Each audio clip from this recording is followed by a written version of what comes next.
નમસ્કાર મિત્રો, સ્વાગત છે યુટ્યુબ ચેનલ મિશન ગવર્મેન્ટ એક્ઝામની અંદર. આજનો આ ખાસ વિડીયો નિબંધ છે ઇલેક્ટ્રિક વ્હીકલ્સ, પ્રદૂષણ મુક્ત વાહન વ્યવહાર અને ભારતનું ભવિષ્ય. પેટ્રોલ ડીઝલ છોડો, ઇલેક્ટ્રિક અપનાવો, પ્રદૂષણ મુક્ત કરી ધરતી સુંદર ભવિષ્ય બનાવો.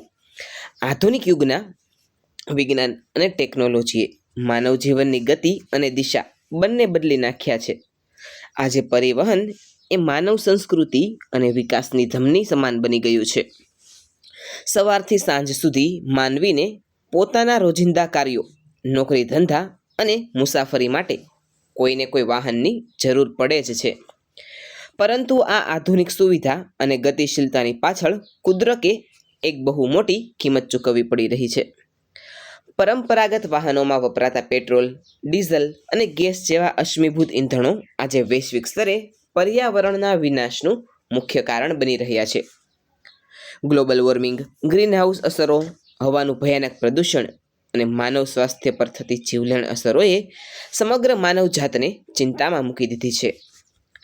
આવી કટોકટી ભરી વૈશ્વિક સ્થિતિ વચ્ચે ઇલેક્ટ્રિક વ્હીકલ્સ એટલે કે ઈવી સમગ્ર વિશ્વ અને ખાસ કરીને ભારત માટે એક પરમ આશીર્વાદ અને સંપૂર્ણપણે પ્રદૂષણ મુક્ત વાહન વ્યવહારનો સર્વશ્રેષ્ઠ પર્યાય બનીને સામે આવ્યા છે. ઇલેક્ટ્રિક વાહનો એ ટેકનોલોજીની અદ્ભુત ક્રાંતિ છે, જે પરંપરાગત ઇંધણના ઉપયોગ વિના માત્ર અને માત્ર વીજળી, અત્યાધુનિક બેટરીની શક્તિથી ચાલે છે. સામાન્ય વાહનોમાં જોવા મળતા જટિલ ઇન્ટરનલ કમ્બશન એન્જિનના સ્થાને આ વાહનોમાં શક્તિશાળી ઇલેક્ટ્રિક મોટર અને રિચાર્જેબલ લિથિયમ આયન જેવી બેટરીઓનો ઉપયોગ કરવામાં આવે છે. આ ટેકનોલોજીનો સૌથી મોટો અને ક્રાંતિકારી ફાયદો એ છે કે આ વાહનો રસ્તા પર દોડે છે ત્યારે તેમાંથી સહેજ પણ ઝેરી ધુમાડો, કાર્બન મોનોક્સાઇડ કે સલ્ફર ડાયોક્સાઇડ જેવા હાનિકારક વાયુઓનું ઉત્સર્જન થતું નથી. આ વાહનનું ટેલપાઇપ ઉત્સર્જન સંપૂર્ણપણે શૂન્ય હોય છે.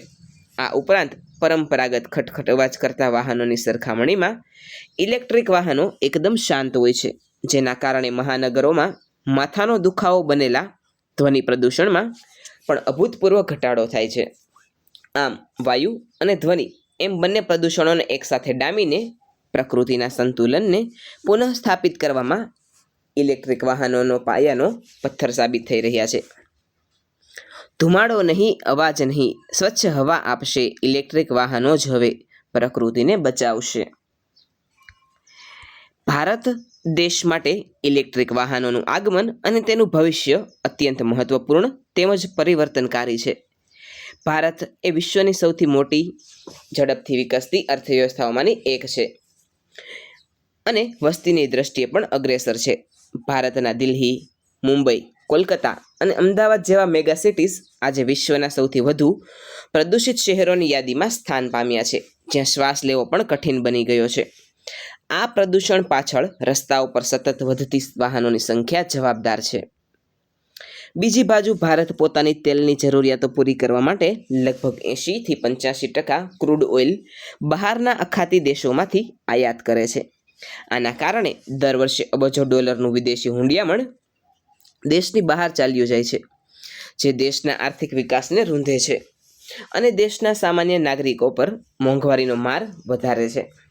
આ તમામ વૈશ્વિક અને આંતરિક સમસ્યાઓનું એકમાત્ર સચોટ સમાધાન ઇલેક્ટ્રિક વાહનોની ક્રાંતિમાં છપાયેલું છે. જો ભારત ઇલેક્ટ્રિક વાહનો તરફ સંપૂર્ણપણે વળી જાય તો દેશ સંપૂર્ણ પ્રદૂષણ મુક્ત બનવાની સાથે સાથે આર્થિક રીતે પણ સ્વનિર્ભર અને મજબૂત બનશે.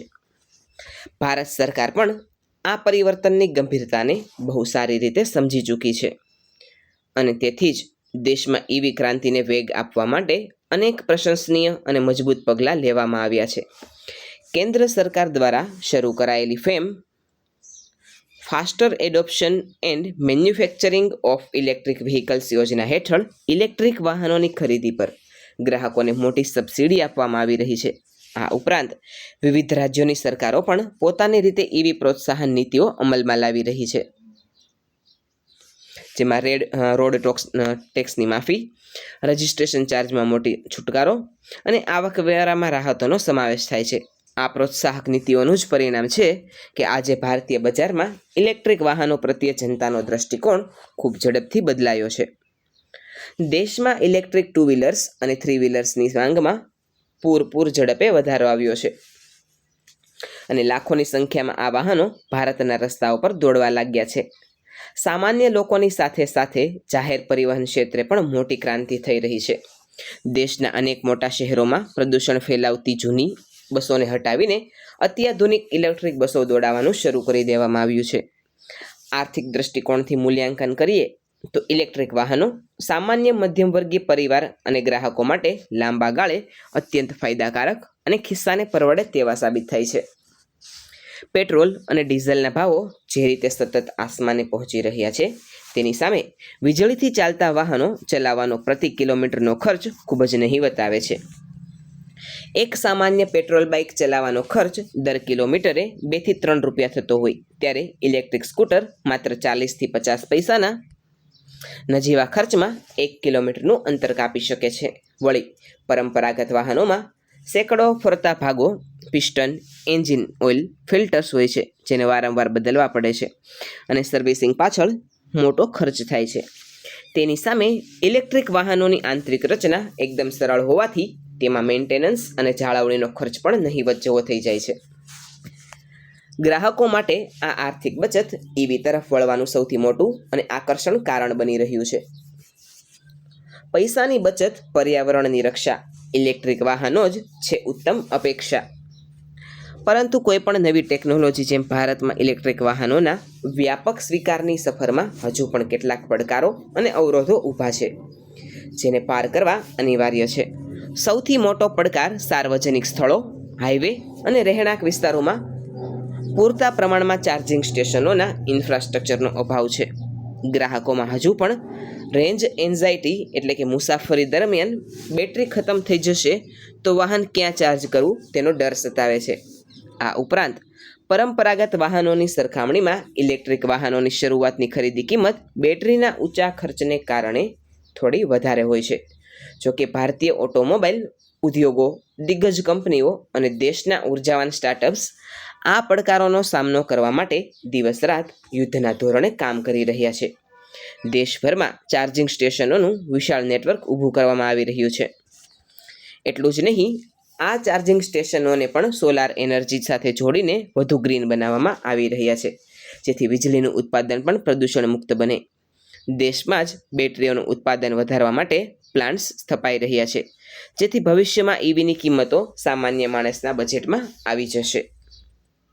નિષ્કર્ષ રૂપે કહી શકાય કે ઇલેક્ટ્રિક વાહનો એ માત્ર કોઈ વૈજ્ઞાનિક પ્રયોગ કે વૈભવી સાધન નથી, પરંતુ પૃથ્વીના પર્યાવરણ અને આપણી આવનારી પેઢીઓના અસ્તિત્વને સુરક્ષિત રાખવા માટેની પરમ અનિવાર્ય જરૂરિયાત છે. ભારતે વર્ષ 2030 સુધીમાં દેશના વાહન વ્યવહારના મોટા હિસ્સાને ઇલેક્ટ્રિક પાવર શિફ્ટ કરવાનું જે મહત્વકાંક્ષી અને દૂરંદેશી લક્ષ્ય રાખ્યું છે તે ભારતને વિશ્વ મંચ પર એક અગ્રેસર અને જવાબદાર રાષ્ટ્ર તરીકે સ્થાપિત કરશે. ટેકનોલોજીની પ્રગતિની સાથે જ્યારે દેશનો સામાન્ય નાગરિક પણ પર્યાવરણ પ્રત્યે જાગૃત બનીને ઇલેક્ટ્રિક વાહનોને પોતાના જીવનનો હિસ્સો બનાવશે ત્યારે જ સાચા અર્થમાં પરિવર્તન આવશે. ઇલેક્ટ્રિક વાહનો અપનાવીને ગ્રીન મોબિલિટી તરફ આગળ વધવું એ જ આત્મનિર્ભર, પ્રદૂષણ મુક્ત, સ્વચ્છ અને સોનેરી ભારતના ઉજ્જવળ ભવિષ્યની સાચી ચાવી છે. નવા યુગની નવી સવારી દેશને પ્રગતિએ પાવશે. હરિયાળું ભારત, સ્વચ્છ ભારતનું સપનું સાકાર થશે. વિદ્યાર્થી મિત્રો, આ હતો આજનો આપણો નિબંધ. આજનો નિબંધ આપને કેવો લાગ્યો છે તે નીચે કોમેન્ટ સેક્શનમાં જરૂરથી જણાવજો. આવા જ એક અન્ય નવા વિડીયો સાથે આવતીકાલે ફરીથી મળીશું. Thanks for watching.